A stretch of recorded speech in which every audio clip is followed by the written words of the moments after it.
I want to welcome you to Answers for Today. Of course, I'm here with Chris with Calvary Old Path, and we're just glad to be with you. Outside our window here at Studio G here this morning, is we're looking behind us from the vantage point of where Jesus did the Sermon on the Mount.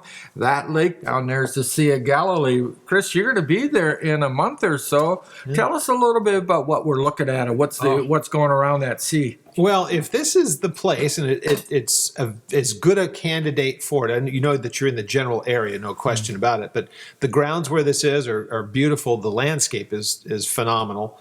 And looking down at the Sea of Galilee, as you would see it there, you're looking at it from what is the northwest portion of it. And so you're looking down towards the southeast. And so the hometown of Jesus, Capernaum, is just down to the right a little bit. Yeah. And it's just such a breathtaking, beautiful place. You know, when I go over there, one thing I like around the Sea of Galilee is hearing the birds. Because I figure that these birds were the grandkids of the birds that were there around the time of Jesus, because not much has changed. No. It has that same natural beauty, and you've hinted at something right there, that when he mentions in the Sermon on the Mount about that the birds of the air, that they don't toil and all of those things, well, there they are. Yeah. And he talks about the lilies in the field, and that Solomon in all of his splendor wasn't arrayed like them. And there they are. You know, in springtime, they're all around that hillside there. And so it gives the impression that he used those as visual reminders. And I love to point it out to the people when we're there. Yeah. I'll be saying a few things and just say, you guys didn't even notice them while I've been talking, but listen. And everything's quiet. I said, do you hear the birds? Yeah. So you're able to use them as a not only a visual, but as an auditory way of just recognizing that Jesus probably did exactly the same thing. Yeah, it's powerful. It is. Last time we were together, Chris and I, we talked about the beginnings of the Bible, and we want to continue with that. We spent a couple programs talking about the first beginning. In the beginning was in the beginning God created the heaven and the earth. The second portion, we want to go to the Gospel of John, chapter 1, verse 1. I'm going to read these couple of verses, and I'm going to have Chris talk about it because they're so important for us to get a good understanding of the life and the ministry of Jesus. In verse 1 we read, "In the beginning was the Word was with God, and the Word was God. And the Word became flesh," in verse 14, "and dwelt among us, and we beheld his glory, the glory as the only begotten of the Father, full of grace and truth." So what does it mean here as we talk about the beginning concerning the Word? The Word was with God, and the Word was God. Why is this so important to us? Well, the writing that we looked at the last time at Genesis, the Hebrew word there is Elohim, and it's obvious why it was used, because it strikes at the nature of who God is, because John 1 tells you that Jesus was there present with him before anything began. Mm-hmm. So if the concept that you would think in the Old Testament sense is that there's one God, one personality, and nothing else, then you would have a direct conflict here in John 1:1. So the only way to reconcile those two in the original language is to have a singular noun that can be in a plurality. So it can be God is one, and yet God in his essence is three persons. Yes. That's what's taught to us in detail in the New Testament, but it does no violence to the Old Testament text that you have there. That's why you see in verse 26 of Genesis 1 that God says, "Let us make man in our image." Yeah. He's not talking to angels because they hadn't even been created yet, right? Yeah. So that's further down. So the important part of it is for us to recognize that when you get to John, you're presented here that in the beginning was the Word. The word technically it's logos in the Greek. So there is when we talk, you would think in Greek it's the sound that comes out or the breath that comes out. That's the pneuma. So that's the words. Those are the things that come out. Logos, from my understanding, the easiest way for me to try to articulate and explain it is the logos would be the intention behind those words. So you can say a lot of stuff, but what's the intent behind it? That would be the logos. In the sense that Jesus is communicating the intent of God, and Exactly. we'll get into that here in a little bit. And then it tells us that the Word was with God, and the Word was God. Sure. And so we need to identify who the Word is, and we'll talk about that here a little bit. But he says two amazing things here. Three. In the beginning, we have, and then the Word was God, and the Word was with God. Right. So three big statements that he's making right there. Sure. Because in the beginning tells you it's before anything that we can think of creation, the most elementary of things. Before any of that was spoken into existence that Genesis tells us about, Jesus was present. So this is the same beginning that we got in Genesis 1:1, in the beginning God. Yep, exactly the same. And that you read the important part of it, because anybody that's just reading this and they don't understand that we're talking about Jesus as the Word or the Logos, verse 14 settles that using the same words. The Logos became flesh. So it tells us that Jesus always has been, always will be. And in fact, in verse 3, it tells us he's the one who created everything. He's the subject here. Yes. So what's really a wonderful thing for us to recognize, when even that, I love the phrase that he was with God. We would think of that as face to face. It means he's present, standing face to face, though we know God the Father is spirit. But in this case, it means that he was, in our reckoning, there present, or as it were, face to face.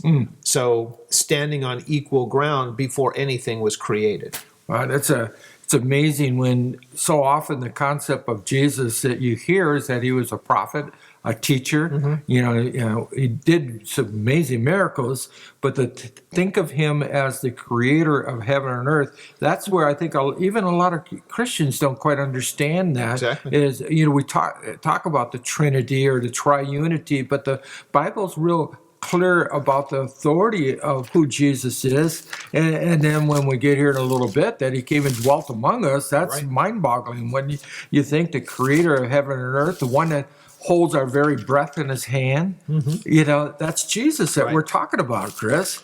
I think it's important for people to have that, what we would call their theology correct, because your doctrine is what you teach, but your theology is what you know about his nature.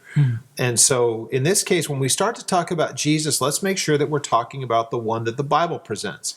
If we're talking about the one that the cults bring around, Jehovah's Witnesses, for example, would say that Jesus was part of the creation and not the creator. So they're always going to do something to attack at his deity. And let's remember also, we look at John's writings, and he's writing at the end of all of the writings of the New Testament. He's the last of the apostles, the last one to give a written record of anything.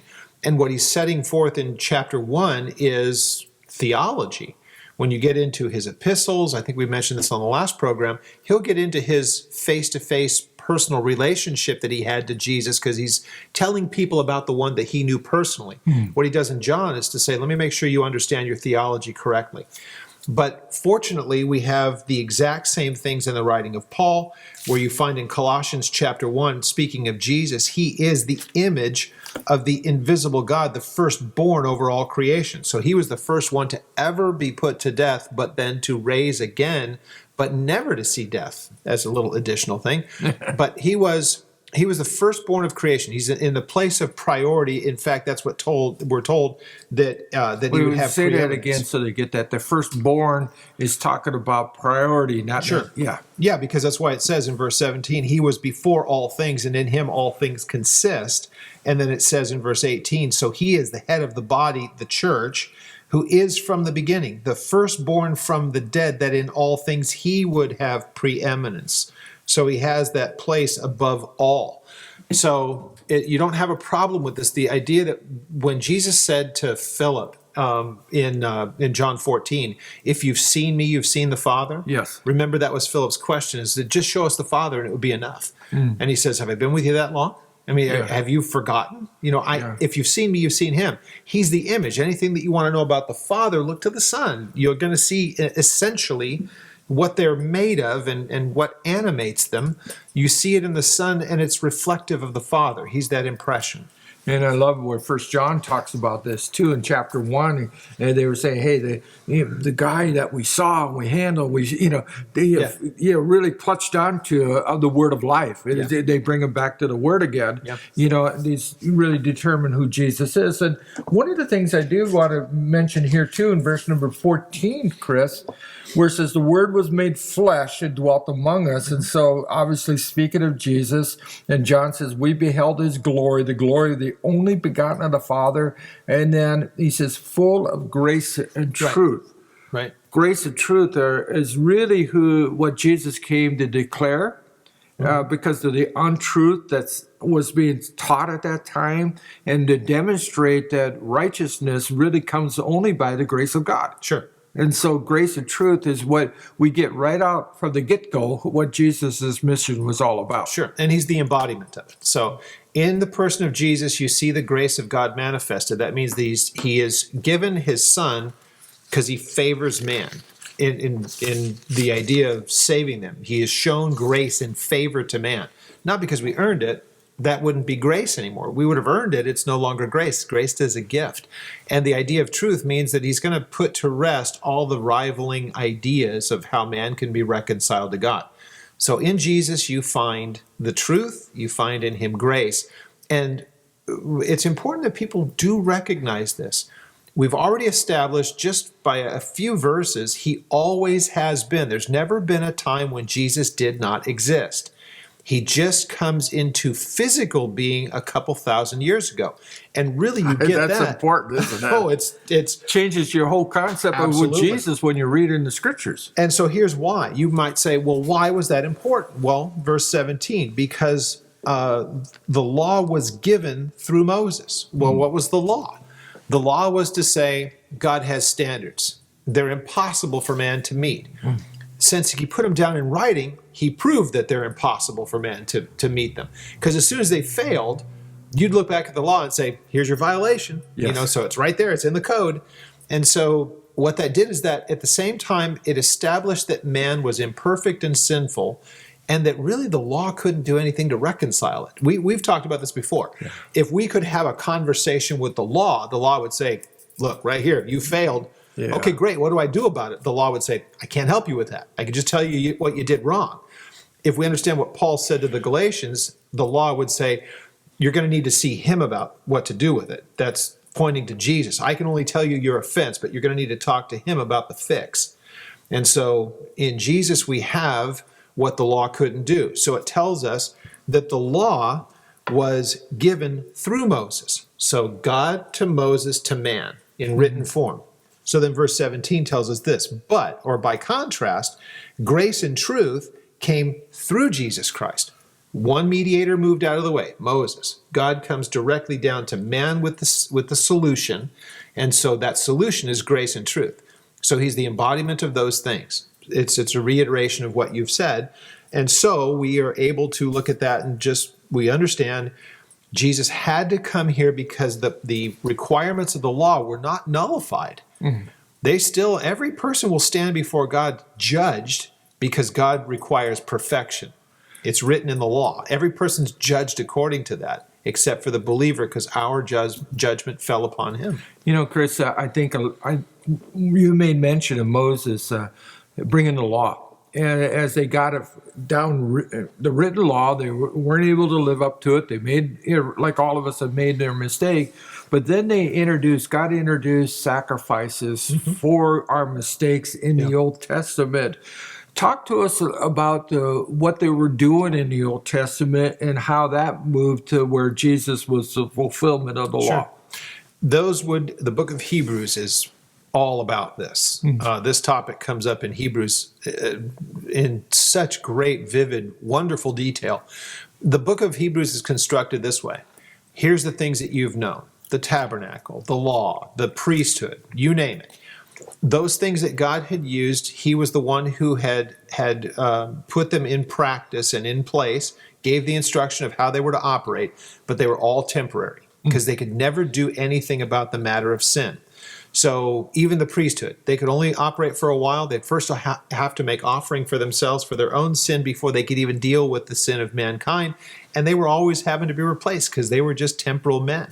In this case, Jesus satisfies all of those things. He's eternal. He doesn't have an end to his priesthood. He's perfect, so he is a sacrifice. We get all of those kinds of details. So with that being said, we are able to look to him, the one who is the completion of all of those things. That without him, we'd still be stuck in that same process of offering the same offerings, like Hebrews says, over and over and over again. There'd be no end in sight because there would be no removal of sin. There's just a covering of it. That's what I was wanting to get to, where it was just a covering of it, where Jesus actually took it away. Yep. And that's what grace and truth is all about right there, is that, maybe today you've been trying to be righteous by how many good things that you can do. Let me tell you from experience, it doesn't work. The only righteousness that we could ever experience is the righteousness that God imputes unto us or gives unto us because what Jesus accomplished at the cross. That's why we always look to the cross about the grace of God and really the truth of God. God understands us. And that's why Jesus had to come and dwell among us. Chris, it's a pretty amazing thing when we say God, but yet we're saying Jesus, how he came. And he says, what was it? Philippians says he humbled himself and became as a man. Chapter 2. Did chapter 2, and he walked among us. And so as we get this in the beginning, and not only in Genesis, now here in John, let's talk to the audience, maybe on this program and next week also, next program, about what did Jesus accomplish here as he walked those, some say 3 years or so of public ministry. And I thought we'd look at it in two different ways. So first of all, the miracles that he did. They're throughout the gospel, and I guess got a few of them written down here. Maybe you could share a few of your favorite ones, but the first one I like to talk about when the lepers were cleansed. You got it in Mark chapter 1, Matthew's account, Luke's account, and so on. That was a pretty amazing miracles that Jesus did when he came up to several different times to lepers there. Sure. And here's the funny thing: people don't even catch this. They can't. A lot of times we don't take the time to think through these things. But if you look at just the accounts in the Gospels, and you were to just say, let's take all the unique things that we know about what he did that are not repeated in the other Gospels, and you just kind of strung them together. If you took out the time in between events, really you're just talking about days worth of information, not years. Yeah. So what actually took place and the amount of the miraculous things that he must have done is so much more than could ever be understood. John tells us that in his gospel.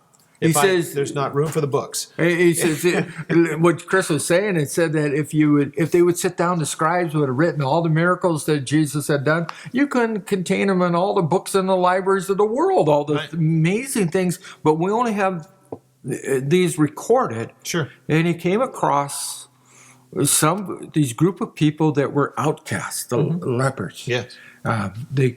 Can you imagine all of a sudden leprosy come upon you? You could not hang out in your church no more.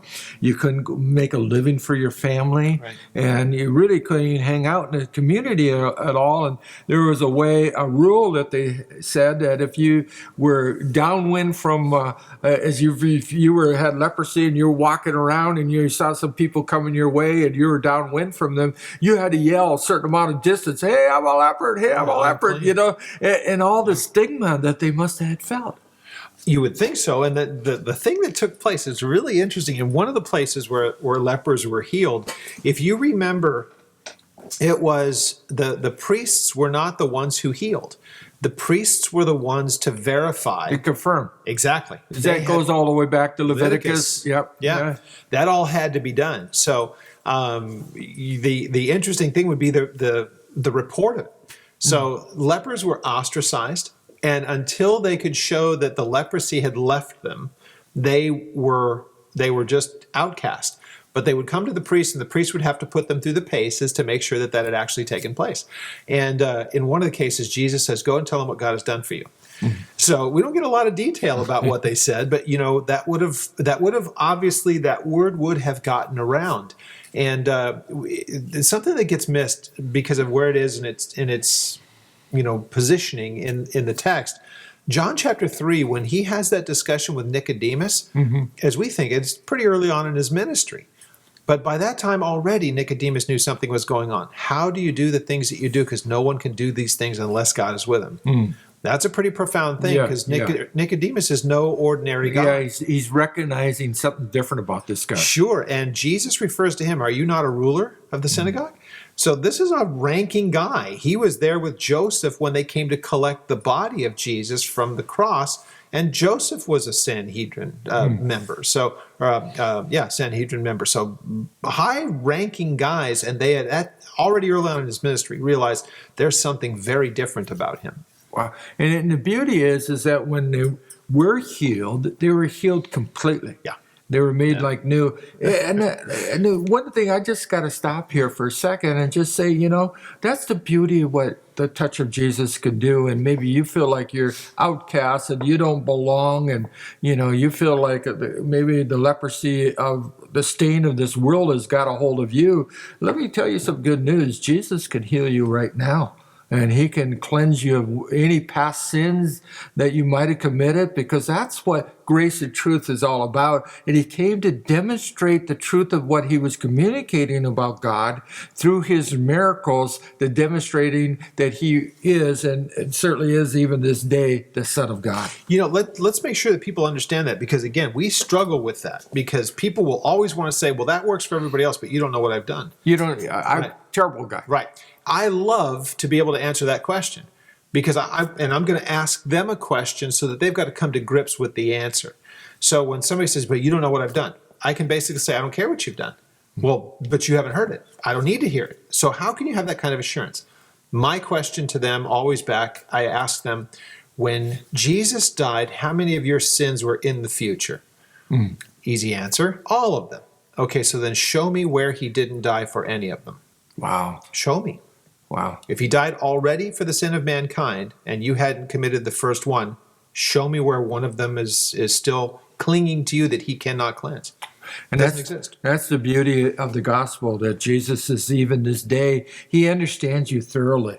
He understands you. Where's it? It says, I think it's Psalm 139. It talks about how he knows our good days, our down sitting and an uprising. And it says he knows our thoughts, from in their beginning. Really, it says in the Hebrew, it speaks about how he knows our thoughts even in their origin. That's kind of frightful to know that he knows that much about us, and yet he loves us. And that's what Jesus came to demonstrate to the outcasts, where nobody wanted to be around him. Look at these stories, and I'll put a couple of them up there on the bottom of the screen so you can read these stories of the lepers being cleansed. I would encourage you to see how Jesus was moved with compassion. And that's something that always touches me as he goes through this world, how compassion and love, as he's demonstrating the heart of God to mankind, is the love of God. Mark's gospel has that, where he's coming to the shore